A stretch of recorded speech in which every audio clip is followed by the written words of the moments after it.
Halo, saya Imam Syudi. Coba untuk menjelaskan apa itu coaching.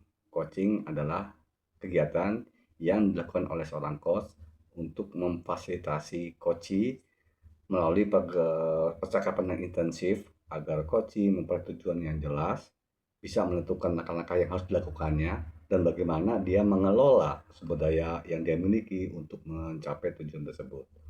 Konsepnya adalah tulada, tujuan, langkah, dan sumber daya. Dari uraian tadi ada tiga kata yang penting, yaitu coaching, coach, dan coachee. Coaching adalah kegiatannya, coach adalah orang yang mendampingi, sementara coachee adalah orang yang didampingi atau klien. Tuh.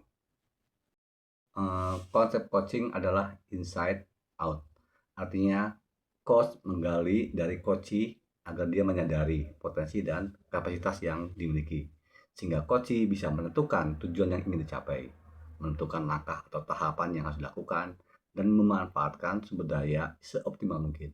Proses coaching dilakukan dengan bertanya, menggugah kesadaran diri, dan pendampingan untuk menemukan solusi. Konsep yang non-coaching adalah outside in, artinya dia membimbing, menginstruksi, nasihat atau saran, pelatihan dan perintah. Klien hanya menjalankan masukan-masukan yang diberikannya. Mengapa coaching itu penting? Kebanyakan orang tidak bisa menyatakan ataupun menyadari tujuan yang ingin dicapainya. Dan juga bagaimana tujuan itu ingin dicapai. Padahal dia memiliki sumber daya yang tidak disadari untuk mencapainya. Dia punya sumber daya. Tindakan tanpa tujuan, tanpa strategi, ataupun langkah-langkah yang perlu dilakukan hanya akan menimbulkan pembusuhan waktu, biaya, dan tenaga. Zong, misalnya gitu. Nah, dengan coaching, seseorang atau coachee mampu menyusun dan menyatakan tujuan, langkah-langkah, serta bagaimana sumber daya dikelola untuk mencapai tujuan secara sadar, bertanggung jawab, dan penuh keyakinan diri. Sehingga tujuan bisa dicapai dengan lebih efektif dan efisien. Proses dasar coaching. Percakapan yang intens dalam coaching dimulai dengan persiapan yang matang, yaitu siap. Coaching dan coachee mempersiapkan diri. Coach perlu menyampaikan maksud dan tujuan secara jelas, sehingga bisa dipahami sepenuhnya oleh coachee. Kemudian dukung. Coach memberikan dukungan terhadap upaya coachee dalam rangka memperbaiki diri dan kehidupannya, menggunakan kalimat yang positif, sehingga coachee akan bisa nyaman, aman, dan terpenting adalah dia ikhlas dan bahagia dalam menjalani proses-proses untuk mengubah hidupnya. Kemudian dengar. Mendengar adalah pekerjaan yang sulit yang nggak semua orang bisa lakukan, karena pada dasarnya manusia hanya pengen didengar. Nah, dengan mendengar, coachee akan merasa diperhatikan, dihargai, menambah kepercayaan diri, sehingga bisa melibatkan diri dalam percakapan yang intens yang positif.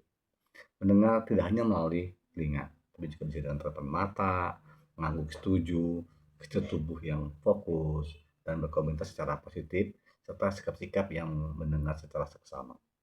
Kemudian bertanyalah.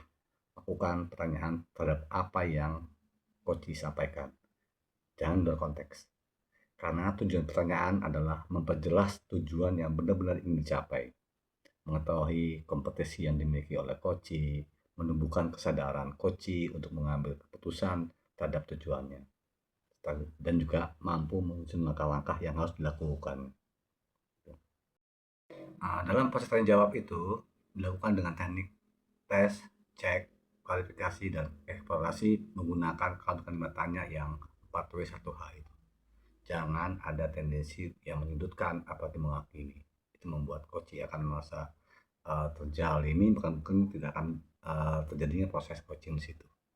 Dengan demikian, harapannya kesimpulan yang didapat dari proses tanya jawab itu akan memberikan kesadaran coach terhadap kepastian tujuan yang ingin dicapai, kompetisi yang dimiliki, tantangan yang dihadapi, dan bagaimana cara mengatasinya, termasuk peluang yang ada dan bagaimana memaksimalkannya.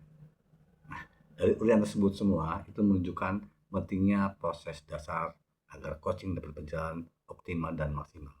Sehingga di akhir coaching akan memiliki kepercayaan diri dan keberdayaan diri untuk melangkah maju.